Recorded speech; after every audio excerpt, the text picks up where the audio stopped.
Hey team, welcome to my kitchen. If we haven't met before, I'm Monique Bradley. I have lost over 40 kilos in weight. Most importantly, I have completely transformed my health through changing what I eat, changing my mindset, and having a lot more joy in my life.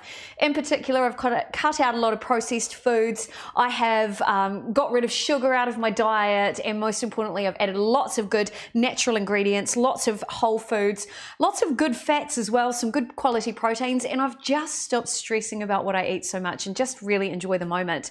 I think what I love most about my health journey is that I have reversed having type 2 diabetes, so I was pre-diabetic, and I've also reversed any problems I had with my high blood pressure as well. So if you've been in a situation where perhaps your health has been a little bit compromised, perhaps you're not feeling that great, you're feeling a little bit sluggish, have a look at what you're eating, and remember, you are what you eat, so don't be cheap, easy, or fast. And saying that, tonight's recipe is relatively quick. We're not going to great snack food. Now, I don't know if you guys love Mexican food as much as I do, but I simply adore it. I spent some time in America and particularly got obsessed with Californian style Mexican food. And I thought tonight, one of the things I really missed was corn chips, right? Corn chips and guacamole. Now, the guacamole is a great part of my diet because avocados are so good for us. Good cholesterol, they're great, lots of good omegas in there. In fact, you get all the same omegas from an avocado that you get from deep sea fish. So if you're not a fish eater, which I'm not, we all know fish oils are great for the heart, great for the circulation. This is a really cool way to add those good omegas into your diet and have your yummy snacks without compromising your eating plan. The great thing too about this recipe, we're baking, not frying, so a much healthier option.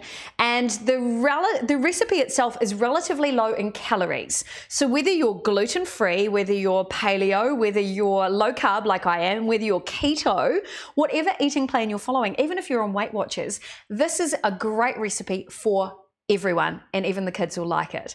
Okay, the best part about this is we're not using any eggs in this recipe tonight as well. What I've actually created in my bowl is what we call a chia egg.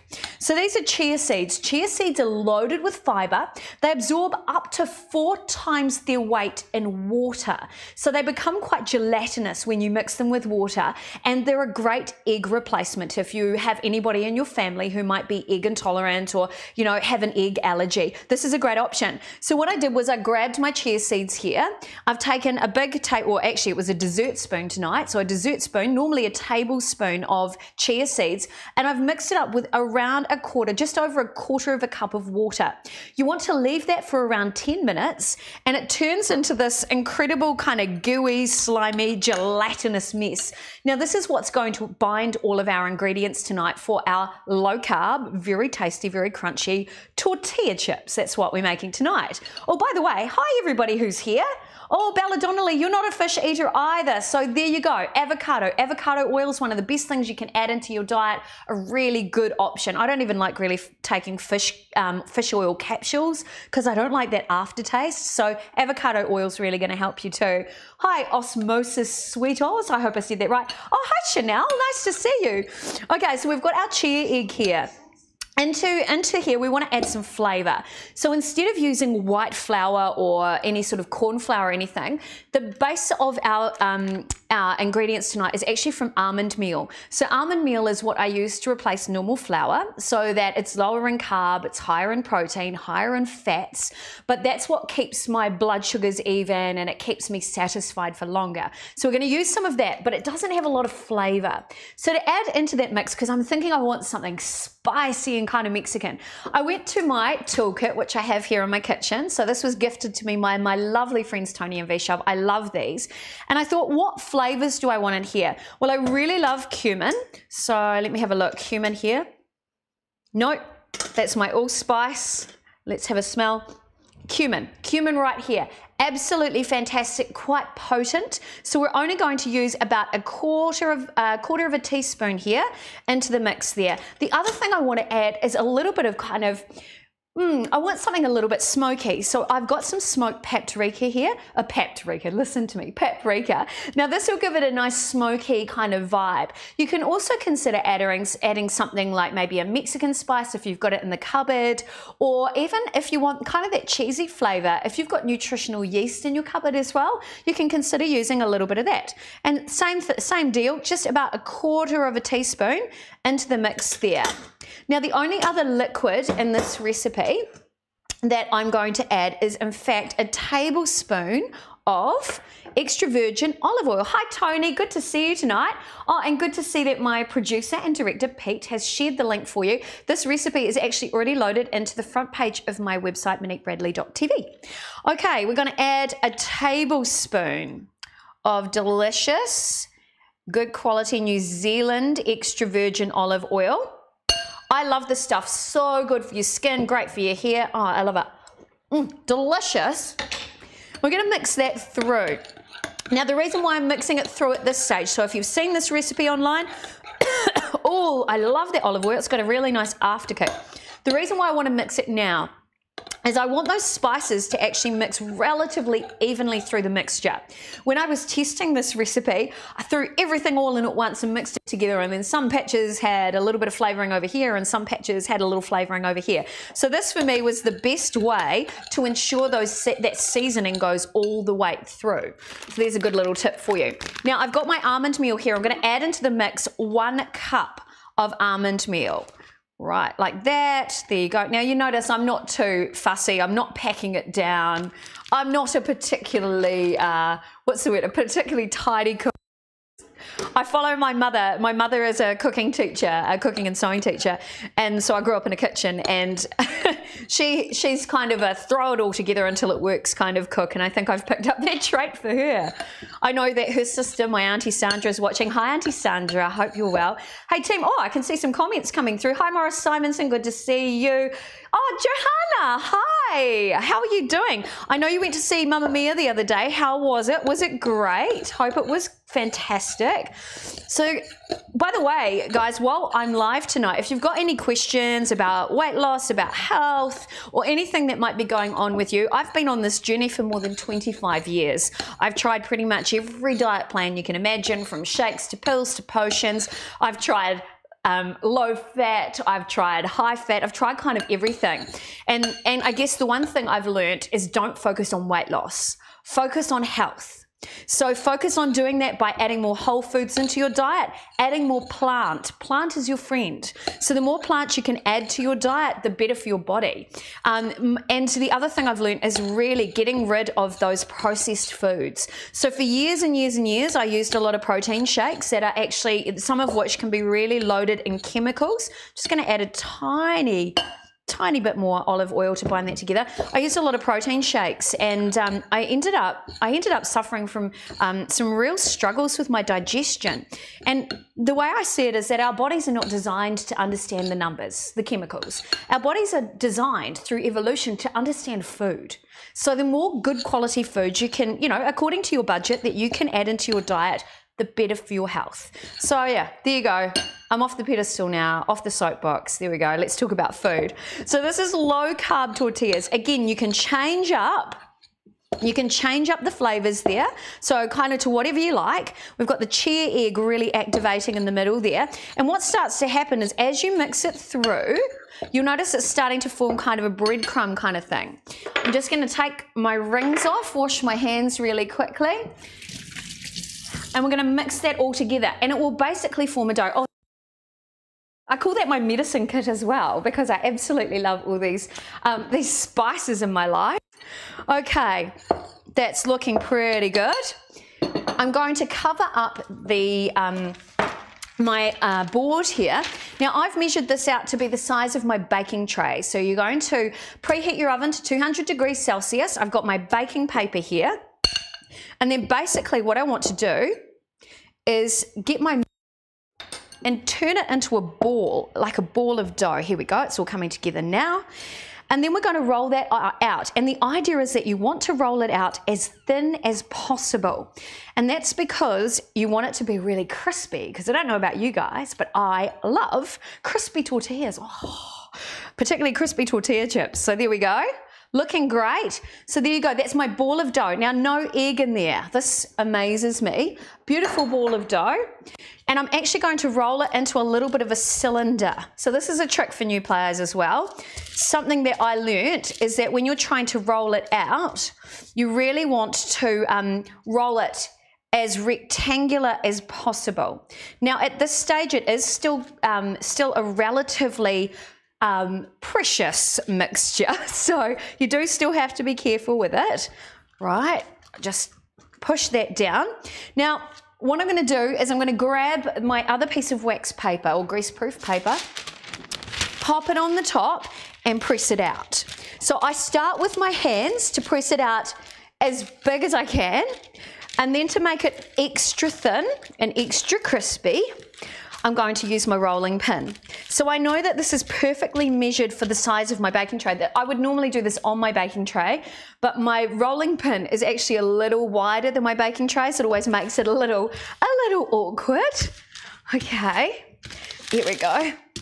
Now this will take you, this is probably the longest part of the entire recipe, is ensuring that the mixture is rolled out in the perfect, to the perfect kind of thickness. The thinner, the better. Now you don't want it paper thin though, because if it's paper thin, your tortillas will break up a little too much. So it's kind of a mix, and the more that you try this recipe, the more that you'll work out the best thinness. I should say thickness. The one thing I've learnt too is that this, because it's so thin, cooks really fast in the oven. So it only takes around 6 minutes to go crispy, and then as soon as I bring it out of the oven, the one thing I do is I actually cut it using a pizza cutter. So I'll show you what I mean in just 1 second, because basically we want to create those tortilla chips while it's the perfect shape, while it's still kind of warm, because once the mixture cools down out of the oven, it goes really super crispy. So you want to get the right shape first, otherwise you end up with lots and lots of crumbly bits. Okay, how are we looking? Looking pretty good. So this would be, gosh, I don't even know, cut like 1 millimeter thick, maybe 2 millimeters thick. And then basically 6 minutes in the oven, depending on your oven, 200 degrees Celsius. And that is looking great. So I always find it a little easier to kind of push across the mixture rather than just roll it out, because I tend to get an uneven thickness, whereas I really want that nice even thickness. There we go. What's that? Oh, Tony, do you like my earrings, do you? Why, thank you. I didn't see that comment. Oh, earrings. I know they're these are part of my new range, which are going on to, they'll be on my website very soon, Tony. I'm very excited about them, actually. It's my range of jewellery I call lovely things, because they're just lovely things I love to wear. Okay, so there's your mix. Ta-da! I wish I had a studio audience today, so by this stage, if I was Rachel Ray, everybody would be applauding and going, oh, wow, that's truly amazing. Oh, thank you. Applaud for myself. Okay, so we've got a beautiful thin mixture. This goes on your baking tray, nice and flat and even. This is a really good thickness. About 6 minutes, but keep an eye on it. So set your timer for 6 minutes. Check on it though, because depending on if you've got a hot oven or a wet oven, there's all sorts of things that can happen, particularly with the way that they're vented. You may need slightly longer, but basically you want it. These are very thin today. Beautiful. As soon as I bring them out of the oven, I go this way. Is it diagonally?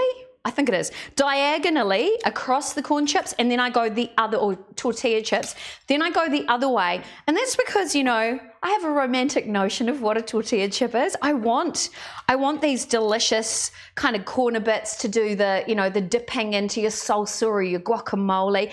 But most importantly, look at this. You ready? You ready? You ready for this? Oh, the perfect snap. And that's really what you want. Now remember too, these are baked, not fried, so the consistency is slightly different. Tortilla chips might be slightly thicker, but then they're fried to be super crispy. This, you get all of that crispiness, slightly thinner, way healthier option. Oh, and they taste amazing. So, what would I serve these with? A very good question. Thank you for asking. Oh, hi, Sanu MH. Nice to see you there. Thank you for your comment. I hope I'm not missing anybody. No, that's cool.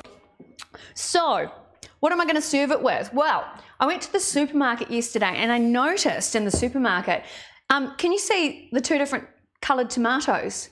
These are, at this time of year, you can get all those different sort of heirloom tomatoes and all the yumminess. They might be a little more pricey, but if you're having a special occasion, like you guys are with me, so that's a special occasion. So I've chopped up a sort of a darker red tomato, a greeny red tomato, and some yummy, just some standard vine ripened tomato, or I guess at this time of the year it's winter here, so there'll be hothouse tomatoes.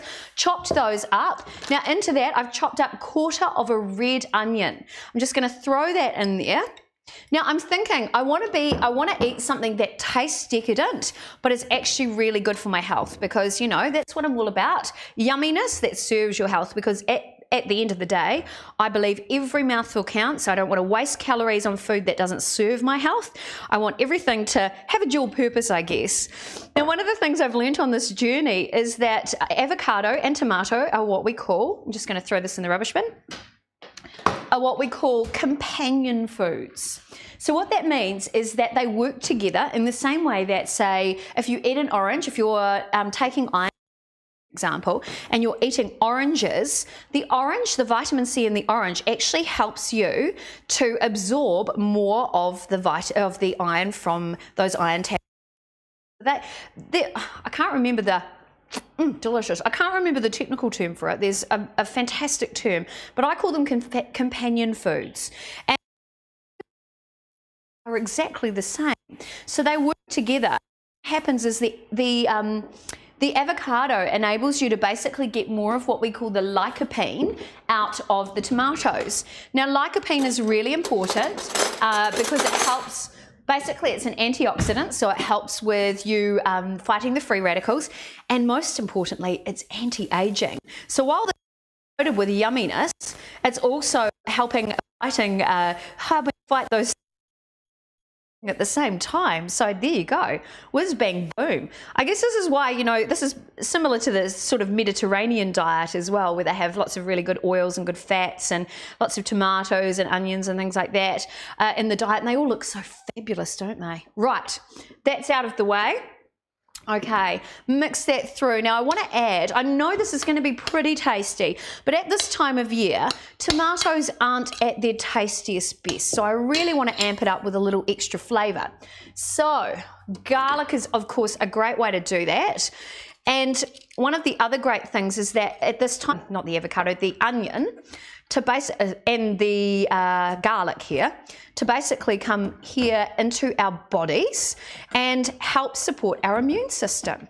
And you know, of course, if you're living in a country where there might be vampires, you want garlic. I think it is one of the best things in the world. I put it on everything. If I was in the royal family though, I wouldn't, because apparently part of their etiquette is that you're not allowed to actually eat garlic. So there you go, there's something for nothing. Hi Nigel Carmichael, good to see you. Marcio Molinari, I remember meeting you at the food show. Good to see you on the stream. Hugo Shoot, good to see you as well. Loving your photography, by the way, Hugo. Okay, so we're going to mix that through. Our yummy kind of avocado tomato-y salsa. Oh, do you know what's going to really make this pop? This little beauty right here, a little bit of lime. Because, you know, I'm thinking a little bit Mexican. I'm thinking just a little bit of lime, and here I can smell that. It's delicious. Not only will that little bit of lime add a little pop of citrus there, makes me think of margaritas, which goes perfectly with something like this. Of course, you want low carb versions, you know, sugar-free versions if possible. And that is going to be absolutely delicious. But that citrus in there from that avocado is actually, not from the avocado, from the lime, is actually going to preserve and stop your avocado from going brown. So that's what I really love about it too. So if you don't happen to eat the entire mix of your avocado and tomato salad, which is what I would do, then you can keep it for the following day and it should last really well in the fridge. Okay, for serving. do you know what? I'm going to do something a little bit nice. A little bit nice here.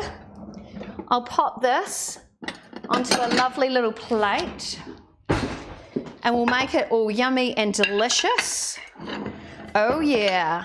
So we've got, now they cook so fast, like seriously, super fast. I'm going to dish this up in a nice little serving container. So if you've got friends coming over, maybe for a special event, maybe depending on where you are in the world watching this, they might come over to, you know, watch rugby if you're here in New Zealand and you want a slightly healthier snack option, or if you're in the States, no, it's not gridiron season over there, is it? Or maybe you want to come over and watch some music videos or some concerts, or you could even take this actually in a chili bin to a park and have this as a really lovely summery snack. Beautiful, look at that. Gonna serve this up with a little chopped coriander, or as they call it in the States, cilantro. Beautiful, just like this. I absolutely suck. I feel nervous chopping in front of you guys because I know a lot of you guys are foodies as well. Look, sausage fingers. But coriander's hard to chop, so just a little drizzle of that over the top, or a little sprinkle. Go. And we're going to serve that with a few of our beautiful low carb healthy tortilla chips. And I mean seriously, what is not to love about this? And you can serve this to your guests knowing this is pretty guilt-free, really low in calories as well as carbs, so a really lovely option. And look, even if you eat it all yourself, damn, enjoy it and know that you're actually serving your health. You're adding in lots of protein with those chia seeds. You're adding in lots of fiber with the chia seeds as well. You've got all the protein and the good fats from the almond, from the oil, from the avocado. You're adding all those anti-aging properties to your diet as well. Seriously, what is not to love about this? There you go. That for me is lunch or dinner, and it's food like this that's really helped transform my diet, transform my health, and most importantly, feel like I'm never, ever on a diet again. That's what's most important to me. So there you go. If you like the recipe, head to my website, moniquebradley.tv, and please, please, please, I want to get the message out there that really healthy food can still taste amazing. So please like and share this live stream and help me take my message of good food made from real ingredients to the world. Thank you guys for watching. Thanks for being part of my live stream. A big thank you to Mr. Lord Peter Ward, who is my producer and director, courtesy of Your Fix TV. I couldn't do this without him. Be fabulous and eat like this. See you next time. Bye.